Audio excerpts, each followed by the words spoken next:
কালিয়াগঞ্জ পৌরসভার বিরুদ্ধে দুর্নীতির অভিযোগ তুলে আন্দোলনে ডাক দিল বিজেপি শহর মন্ডল সভাপতি গৌরাঙ্গ দাস। আগামী 17 ডিসেম্বর পৌরসভা অভিযানে ডাক দেওয়া হয়েছে বলে জানিয়েছেন তিনি। শুক্রবার বিকেলে ইস্যুতে কালিয়াগঞ্জ সুকান্ত মোড় এলাকায় বিক্ষোভ দেখায় বিজেপি কর্মী সমর্থকেরা। এদিন শহর মন্ডল সভাপতি তথা বিজেপি কাউন্সিলর গৌরাঙ্গ দাস সহ অন্যান্য নেতৃত্ব এদিনের কর্মসূচিতে উপস্থিত ছিলেন।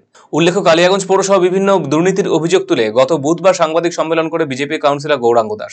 এরপর পৌরসভার বিরুদ্ধে আনা অভিযোগ পাল্টা নস্যাৎ করে দিয়েছেন পুর চেয়ারম্যান রামনিবাস সাহা।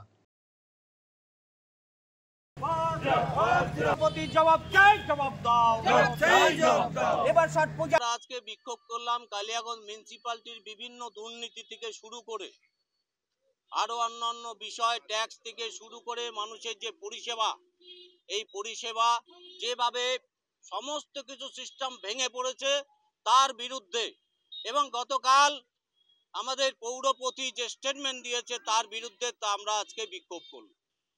তো কালিয়াগঞ্জের মানুষ দেখেছে এবং কালিয়াগঞ্জের মানুষ দেখছে, জল নিকাশি ব্যবস্থা দেখছে, ড্রেন দেখছে। একটা রাস্তা তৈরি হওয়ার পরে সেই রাস্তাটা কয়দিন পরে তার উপরের পিচ উঠে যাচ্ছে, রাস্তা খারাপ হয়ে যাচ্ছে, সমস্ত কিছু দেখছে।